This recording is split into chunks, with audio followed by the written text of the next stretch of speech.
The Where Our Minds Wander podcast may contain sensitive content and explicit language. Listener discretion is advised.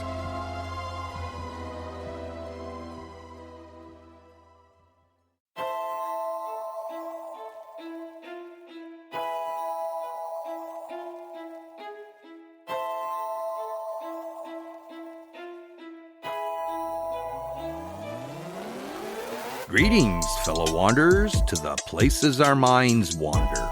The house at the end of the dirt road, where disembodied voices whisper and strange sounds make the living shiver. Where shadows lurk at the edge of the woods, just outside your back door. And mysterious lights speed beyond reason across the clear night sky. Odd events throughout time that lead you down the rabbit hole. I'm Wes. And I'm Beth. And this is Where Our Minds Wander. Hello and welcome to Where Our Minds Wander, all you fellow wanderers. Thank you for joining us. Yes, hello again, everybody. And we're excited to be back in our studio, bringing all you wanderers a brand new episode. Yeah, it's much better in here than it was on our camping trip, that's for sure. I can sum up our trip in 3 words. Horrendous is one of them. Rain. Freezing. Sand. Raccoon. Oh, raccoon. Yeah. So here's the gist of it all. Last episode, we told you all that we're going to be going camping. And we were excited about it. We were very excited. So, 2 p.m., we go to check in, start setting up camp. What happens? The clouds roll overhead. Then the heavens let loose. Rain poured down on us, turning all that beautiful sand into mud. So here we are in the middle of setting up our camp, and we're in a torrential downpour. Everything got soaked. We came back home, dried off, and went back to it when it kind of cleared up. Got our stuff up. Not a bad evening, really. The evening went great. You made great food and delicious coffee, and the evening out at the campfire was lovely. It was. And then we went to bed. And that's when the real nightmare happened. So I brought along my cast iron pans to season them a little bit more over the campfire, which I was pretty excited about. And in the middle of the night, a raccoon raided our camp, and we didn't have a lot out, but it decided to steal my Crisco that I was seasoning my pans with. Now, mind you, what the hell does a raccoon need with Crisco? And how does a raccoon take a canister of Crisco? Does he hold it in his front paws and run on his back feet? I have no idea, but it was nowhere to be found. No, we searched everywhere. But what we did find was the 4 pies that were in our cooler that we're going to have the next evening. And he ate all those too. It was a latched cooler, which is why we didn't think we needed to put it in the car. Yeah, he ate all our pies. He did. Ate the Crisco. Well, stole the Crisco. We don't know what he did with it. I hope he ate it, that little fat bastard. You know, I came out of the tent at night, and I'm used to raccoons, had them at the house all the time. And so I approached him.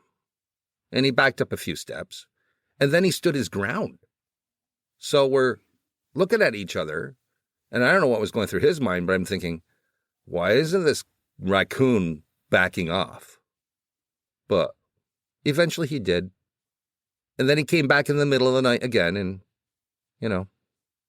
did whatever he wanted to. And meanwhile, it was 47 degrees that night. Yeah.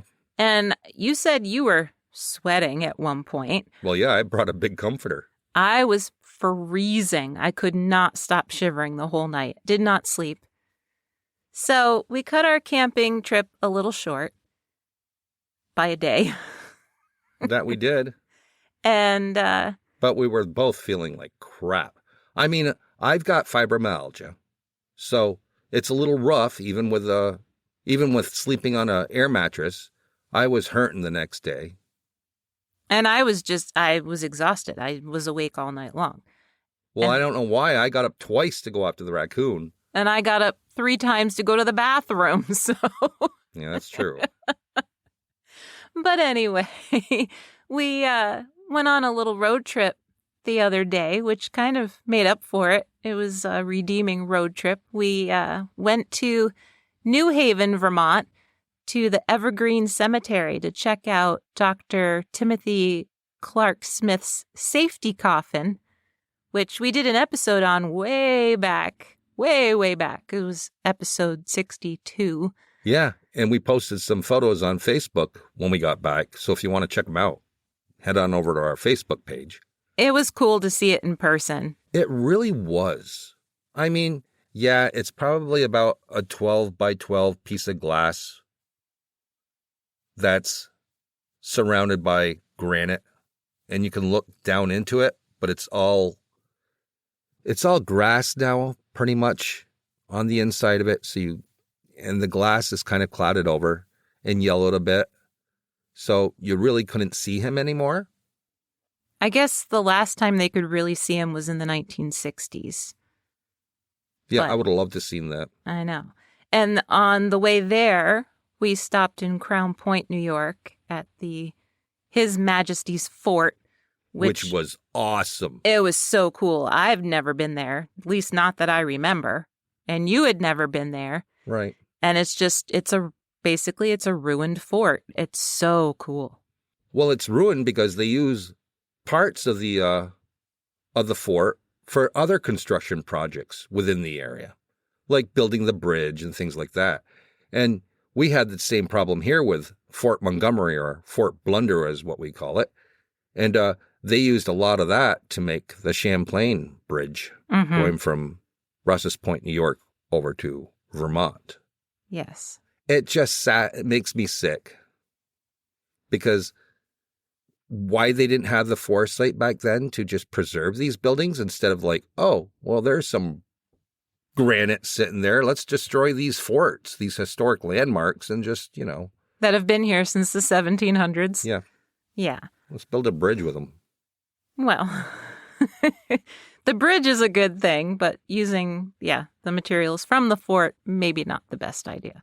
Yeah. So that was a pretty good time. Yeah. But then on the way back, we hit road construction. And we hit it with our brand new Crosstrek Wilderness that we just purchased like a week ago. And a rock came up and chipped the windshield. So it's like, you can't win. I don't want to win. I just want to break even, Well, maybe we did. I don't know. It's been a horrible kind of week. There's been something bad with every little bit of something good we do. Yes. But we're back in the studio. And unless the storm that we're supposed to get rips the roof off the house, I really can't see anything else going wrong tonight. Why would you say that? Because they're going to hear me knock on the table, knock on wood. Don't say things like that. Well, I don't really think it's gonna happen. And I'm really not putting the idea out there into the universe. I kind of am. You just did. Why don't you tell your story instead? All right. I've got a good one tonight. I know. It's kind of creepy. It is. I think you'll all enjoy it. So, sit back, get comfy, and I'm going to get into my story. The Nahanni National Park Reserve in the Northwest Territory of Canada is pretty big. It spans almost 12,000 square miles. For comparison, that's about 3 times the size of Yellowstone National Park. And it's pretty remote, sitting around 311 miles west of the capital city of Yellowknife and 751 miles east of the Alaskan border. The park has some pretty incredible features, like the South Nahanni River and 4 canyons, each with walls that are 3,280 feet high. It also includes a portion of the majestic Mackenzie Mountains. It's been a UNESCO, or United Nations Educational, Scientific and Cultural Organization, World Heritage Site since 1978. It's so remote that the park only sees a registered 800 to 1,000 visitors annually, especially since the time frame for safely visiting only lasts about 2 months out of the year. The easiest ways to get there are by airplane or boat, although you can also walk in, if you don't mind staying in Tungsten, the nearest village. Tungsten, by the way, has been abandoned since 2005, and you also have to watch out for the timberwolves and massive grizzly bears.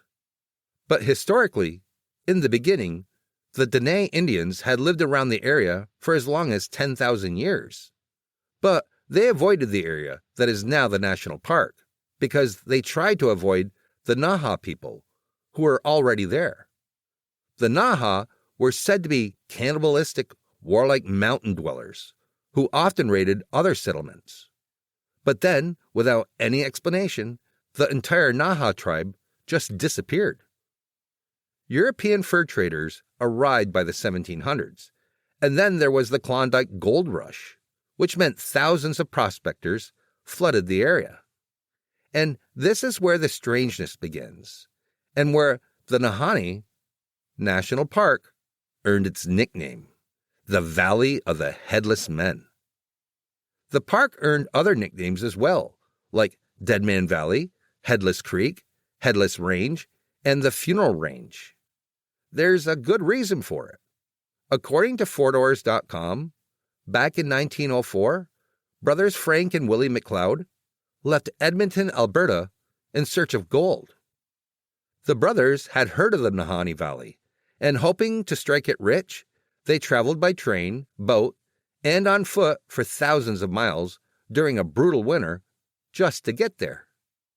Now it turns out that it was actually worth it for the brothers, because they came away with a respectable haul of gold.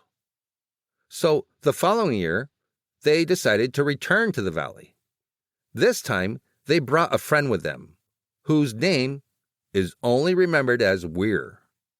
By this time, they weren't so lucky, and 3 years passed with no word from the McLeods or their friend. In 1908, a third McLeod brother, named Charlie, decided to go looking for his missing brothers. He traveled to their last known whereabouts, a small camp on the banks of a river. What's really amazing is that he found them. But all that was left of Frank and Willie were their skeletons. One skeleton appeared to be reaching for his gun, and the other was draped in a blanket. But both of their heads were missing. Their friend Weir? Well, he was never found. But from that moment on, the valley in which they were found was known as Headless Valley, and the river next to their camp was called Headless Creek. 9 years later, in 1917, it seemed as if history was repeating itself in the most gruesome way. Martin Jorgensen had decided that he too would find gold in the Nahanni Valley. Eventually, he sent a letter home saying that he had, and he had found a lot of it. But not long after, his cabin mysteriously burned to the ground, and when searchers found his remains, which were outside the burned cabin, they were shocked to see that his head was also missing. Canadian newspapers began speculating that the Nahanni Valley was filled with headhunters. Despite being known as the Valley of Headless Men, it wasn't just men who fell victim to a terrible fate.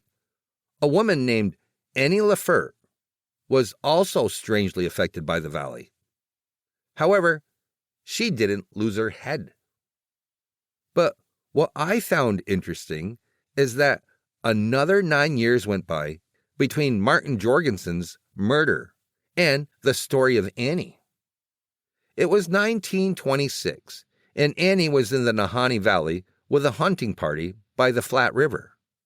Somehow, she got separated from the group, and no one could find her. According to AncientOrigins.com, months went by. Then, one day, a Native American named Big Charlie was in the valley when he saw a woman matching Annie's description, climbing a hill. She appeared to be delirious, and she was also completely naked. Whoever this woman was she wandered off in a state of confusion before Big Charlie could do anything to help her out. In 1927, Yukon Fisher arrived in the Nahanni Valley, according to Travel.com. Fisher was a very shady character. First, he was on the run from the Royal Canadian Mounted Police, and he had been for years. Second, people who knew him described him as both a prospector and an outlaw, but he was good at finding gold and spending money. His body was found near Bennett Creek, where the McLeod brothers had been killed in 1905. Although his head was still attached to his skeleton, his death has remained a mystery. Now, you might assume that another prospector killed him or that an animal attacked him. Maybe even an injury or illness took him out, but nobody knows for sure. Yukon Fisher's mysterious death was just one of many. Phil Powers' charred remains were found in his cabin in 1931. The Royal Canadian Mounted Police chalked it up to a faulty stovepipe. But that explanation was widely disputed in both the papers and by the other prospectors who knew him. Joe Mulholland and Bill Epier, who were both prospecting together as a team, also died in a cabin fire. At least that's what the police said. Their remains were never actually found. In all of these cases, it seemed as if whoever was picking off the miners, and let me be clear that there were many, many theories, which I'll get into in a second, whoever it was, they had moved on from decapitation to arson. So the obvious explanation is that a rogue prospector, or even a band of them, had been targeting other miners and burning down their cabins and killing them off. But that begs the question as to why? Did they see these individuals as a threat? And if they did, why were they initially decapitating them? Was it some sort of calling card? The only problem with that theory is that no other miners ever came forward with any sort of information about who it could be at all. And you would think they would. Well, you would think so. Because I would think that they would all be afraid unless they were in with this alleged band of rogue prospectors. Exactly. So fearing for their lives, you think that they would be talking. People would hear stuff. Unless they were so afraid that they didn't want to say anything in fear of retaliation. I have no clue. That's why it's a mystery. Now, other theories were a little more supernatural in nature. Like the theory that the Naha tribe, the ones that the Dene feared when they settled outside the valley, were still living in the area and waging war on the miners who had invaded their territory. But the only problem with that theory is that there is zero archaeological evidence that the Naha ever existed. And so then people began to speculate that perhaps it was the Wahila. According to 99WFMK.com, a Wahila is a wolf-like beast that is as big as a bear. It can manifest anywhere it wants at any time, although it tends to stick to Canada, Alaska, and northern Michigan. And it can easily bite off a human head with just one chomp. There have been countless stories about the Wahila attacking campers and leaving their clawed corpses behind. Is it possible that the Wahila had been attacking and feasting on gold prospectors since 1905? Now, before you chalk up the Wahila as nothing more than a legend, I have to tell you this. In 2018, several photos were taken of a strange wolf-bear-like looking hybrid in Michigan. Although the Wahila are typically described as having white fur, the creature looked like a bear, but with the legs and body shape of a wolf. That sounds bizarre. It does. So with that said, it could account for some of the earlier unexplained deaths. But there's no way a Wahila could ever have set the cabins on fire.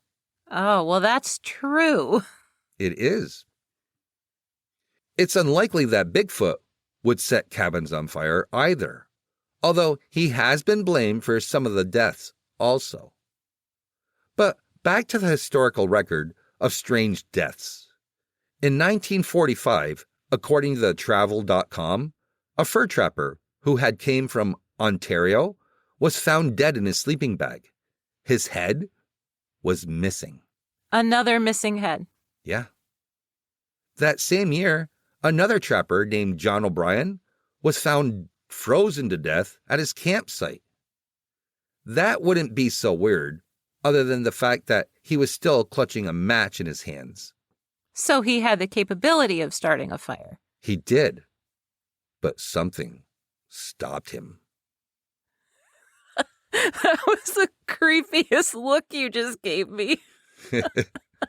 Well, it's creepy, isn't it? It is creepy. And I want to know, where the hell did all these heads go to? Right. They're somewhere. Right? And it's not like animals eat the heads. No. Over the years, several explorers and scientists have visited the Nahanni Valley in order to map it and keep watch over its wildlife and plant life. In 1946, a geologist and mining expert named Frank M.W. Henderson had gone into the valley with his expedition partner, John Patterson. In their group were also several Dene guides. The two men split up and agreed to meet at a rendezvous point near Virginia Falls. Henderson was surprised to reach the falls first, but he left a note for Patterson, detailing exactly where he was headed to. A few weeks later, when Patterson still hadn't shown up, Henderson returned to the falls, expecting to find a note from Patterson, saying that he had been there, but had decided to explore somewhere else. There was no note. Nothing. Worried at this point, Henderson decided that he would camp at the falls for several days.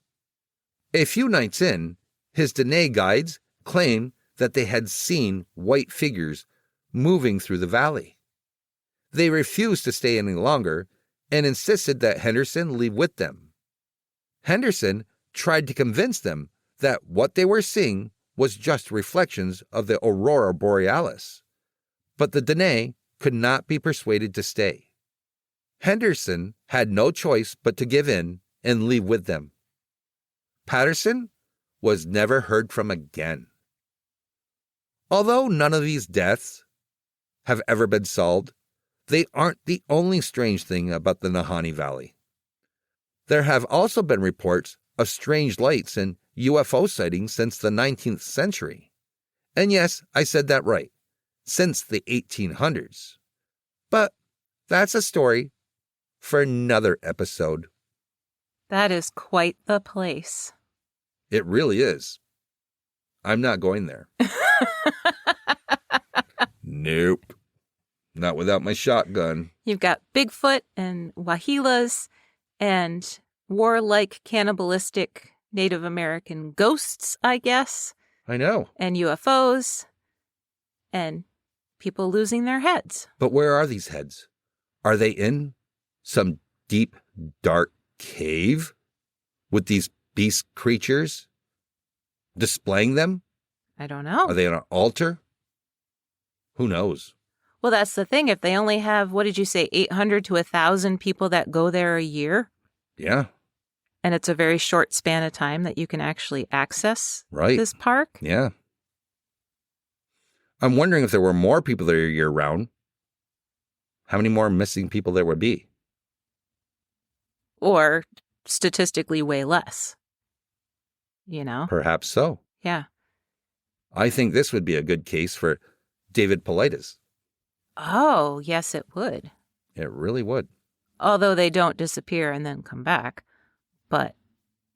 Well, neither do all of his cases also. Yeah. Huh. Well, we'll get right on that and contact him. I'll send him a message on Twitter or X. Yeah.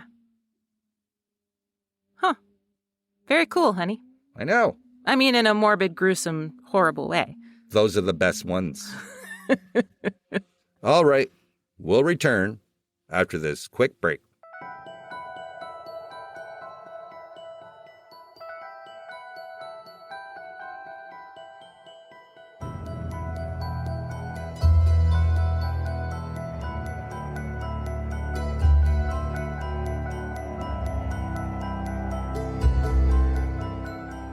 Hey, did you know?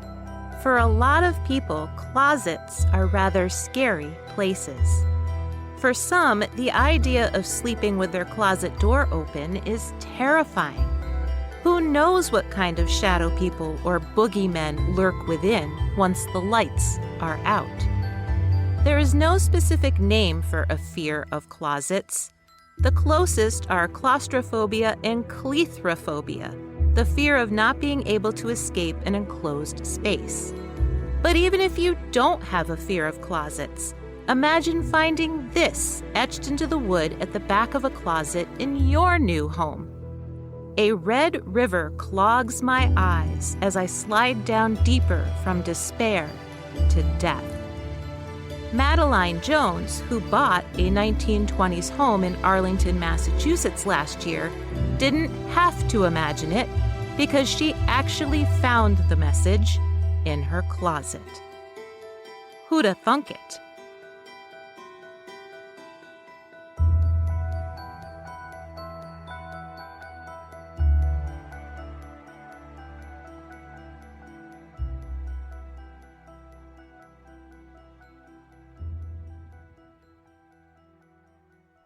All right, we are back from the break, and I can tell by the look on Beth's face that she's pretty eager to share her story with all you fellow wanderers tonight. I am, and it's about a haunted tavern. Ooh, who doesn't like a haunted tavern? Nobody doesn't like a double negative. No, everybody loves a haunted tavern. All right, so without any further ado, Beth, let's get into your story. All right, so Bob Shank's family has owned Shank's Tavern in Marietta, Pennsylvania since 1930. But the tavern itself was built on the corner of Waterford and Front Streets in 1814, making it the longest continuously running tavern in the entire county. It's a beautiful red brick building. The tavern itself looks like a colonial-era home, which is seamlessly attached to a 3-story federal-style brick building. According to the Uncharted Lancaster website, Marietta was a bustling trading post in the early 1700s. Situated on the Susquehanna River, it was the perfect spot for settlers, traders, and travelers to converge. The first ferry service, Anderson's Ferry, opened in 1736, and by the early 1800s, the town was an industrial center as well. It was filled with tradesmen. Riverboats filled the canal. And in 1814, one retired riverboat captain, James Stackhouse, decided the town needed another tavern. He named it the Compass and Square. There certainly was enough of a population to sustain it because it survived the next 211 years. Between 1814 and 1930, the tavern had a few different owners. In 1865, the tavern changed names to the Hauer House, and it was run by Barb Hauer for the next 20 years. It was pretty unusual for a woman to own a business in the 1860s, but especially a tavern. Eventually, it was bought by local brewmaster Ernest Mollick. He used the building as a bar and a hotel. John Shank bought the building in 1930, and for the next 3 years, until Prohibition ended, it operated as a speakeasy. John and his wife, Catherine, always knew when the feds were coming, and they were able to safely move all of the booze out before they were caught. Shank's Tavern was never a fancy place. It was designed to service the canal workers, the river folk, and the soldiers from nearby military bases. And it wasn't the only bar. At one point, Marietta had 19 of them, but Shank's outlasted all of them. Current owner Bob Shanks grew up in the tavern. According to the Shank's Tavern official website, he used to hide behind the jukebox when he was a kid, just to watch the locals enjoying their evening beer. When Bob's parents divorced, his mother ran the business all by herself. Today, he credits her 100% with the tavern's reputation and success. There were tough times, of course. Bob said she once had to sell some of his and his brother's toys just to make ends meet, but she was always able to make it through.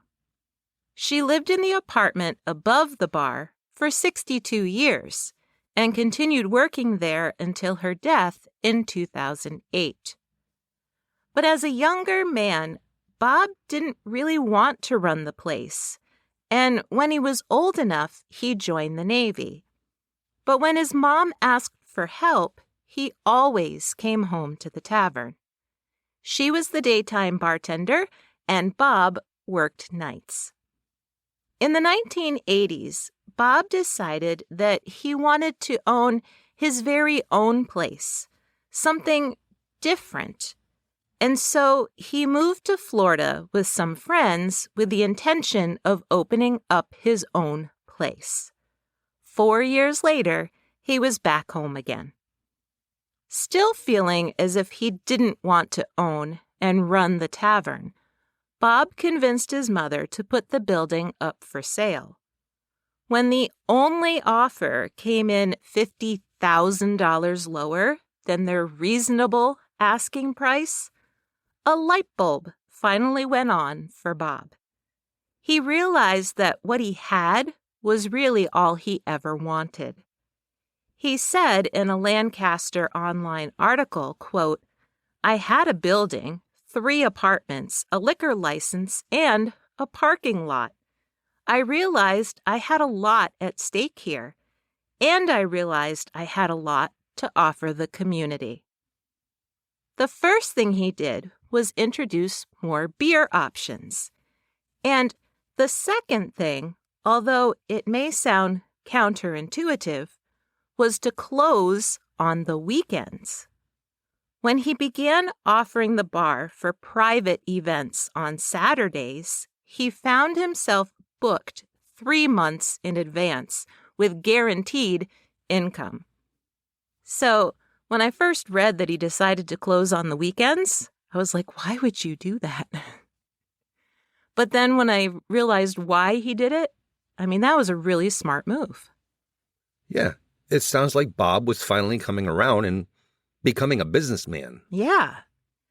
And lastly, he began introducing food items that many folks in Marietta had never tried before, like tacos and sushi.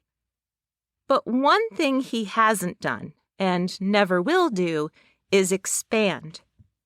The tavern still has the U-shaped bar that his father installed, and all the original fireplaces and wainscoting. And it still has the trough. Although it's covered over now, it once served as both a spittoon and a urinal. Well, I remember troughs in Austin, Texas. Did people pee in them? Yes. Oh. It's much easier than having a bunch of urinals lined up on the wall. You got this big, long trough there. There's more room. There's more splatter possibility, too. Well, perhaps so, but I never encountered that. Well, that's good. Now, Shank's Tavern isn't just a bar. They also serve homemade soups, sandwiches, and flatbread pizzas. And Bob is always there. Whether it's peeling vegetables for the dinner service or prepping the bar for the evening, he'll wipe down tables, deliver food, and wash dishes. Whatever needs to be done, he does it. The energy at Shank's Tavern is incredibly welcoming and homey. It's a neighborhood bar that feels like a second home, or like a family. But Bob also acknowledges that there's an energy there that not everyone understands, a ghostly one. The first time Bob knew that there was something weird going on was when he was a kid, living in the upstairs apartment with his mom and his brother. According to the bergnews.com, Bob said, quote, "My brother and I used to hear bumps and thumps in the night, as well as watching hangers fly across the room and hearing disembodied voices. The worst time was always Sunday nights when the bar was closed."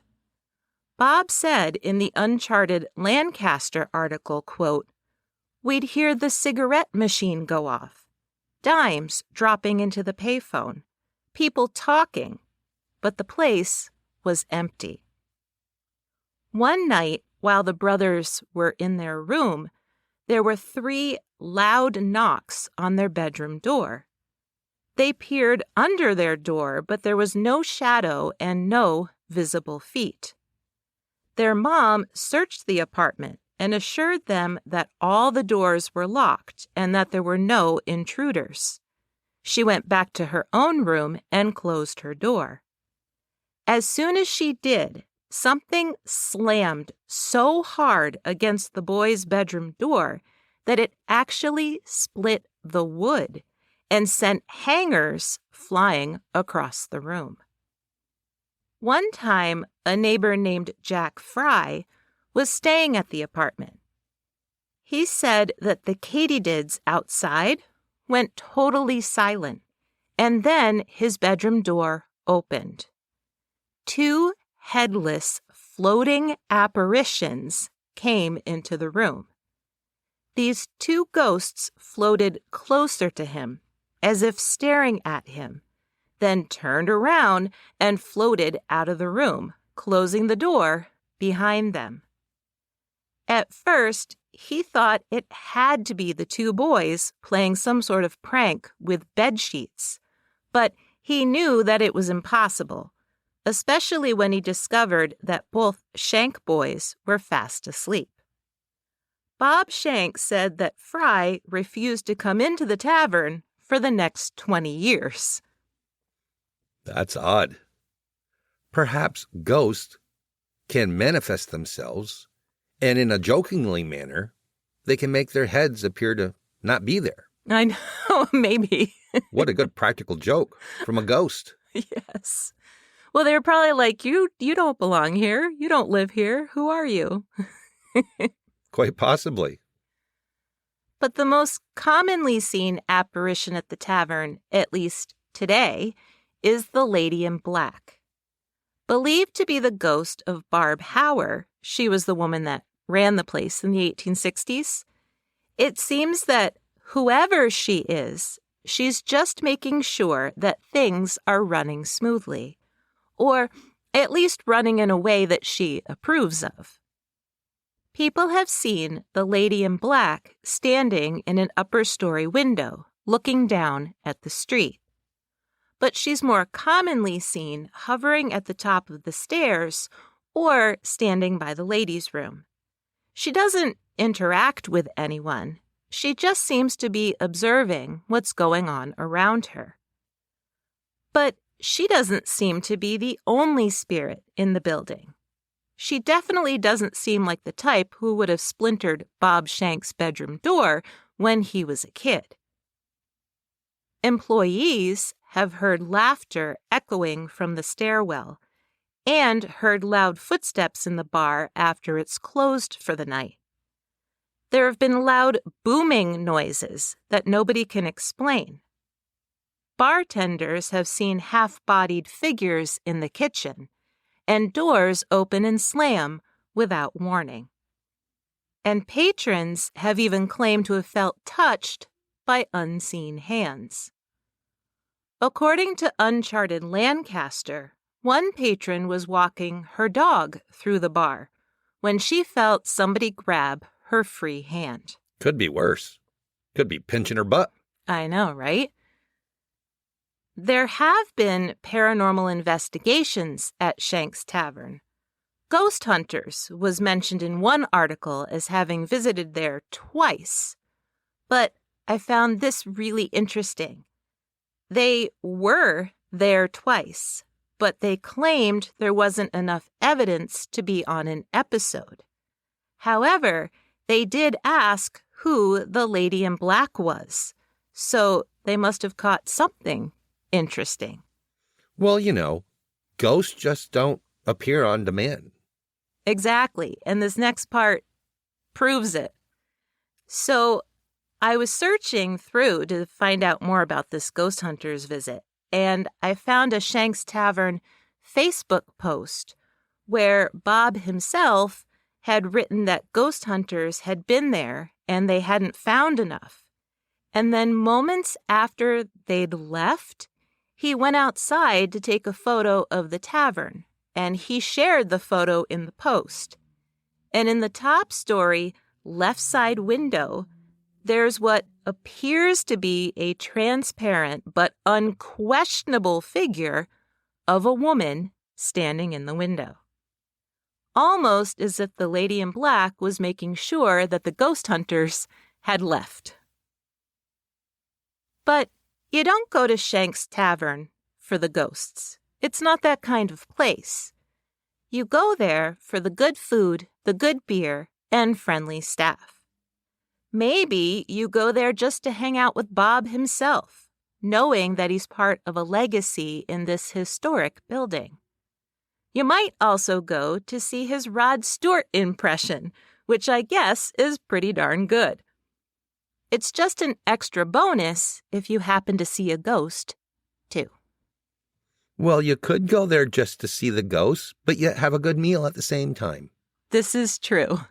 It sounds like the kind of place that I would like to frequent and perhaps see a apparition. It sounds like the type of place that's like classical, Cheers TV show kind of place where everybody knows everybody, and when you walk in, everybody's like, Norm! But it just happens to be haunted.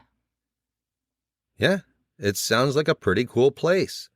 And what I like about this one is that there's a lady in black, and she watches over the place, almost as, looking to see that it's ran the way that she would want it ran. Mm-hmm. And we've heard this about other ghosts that supposedly do the same things. They've had this tavern for a while, or this restaurant for a while, or business, and they stay on to see how things are going. Mm-hmm. I find that pretty cool. Yeah. I mean, I'd want to do that. Wouldn't you? Stay on and make sure things are going the way you would like. Yeah. Right. But then if they're not, what are you going to do about it? Well, be frustrated. Be a vengeful, frustrated, angry ghost. Right. Turn the music off and on and slide some bottles across the bar, break some glasses. You'd let your presence be known. Oh, that I would. I'd be like, you're not doing it right. You know that feeling. Right. Yeah. I'm just joking with you. Well, there you have it, fellow wanderers. If you'd like to delve deeper into tonight's stories, Beth, take it away. You can always check our sources in our show notes. We have all kinds of websites about Shank's Tavern and the Valley of Headless Men. Yes, and there's quite a few show notes for tonight's episode. Yes. So you have a good starting off point to do further research. Well, with that said, that about wraps it up for this episode. Join us all again next week for an all-new episode of Where Minds Wander. See you soon.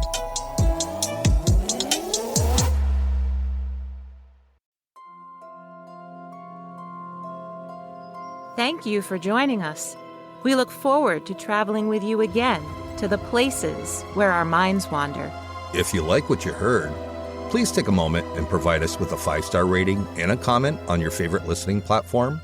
It really helps us move up the list and become more visible on the podcast charts so new people can find us.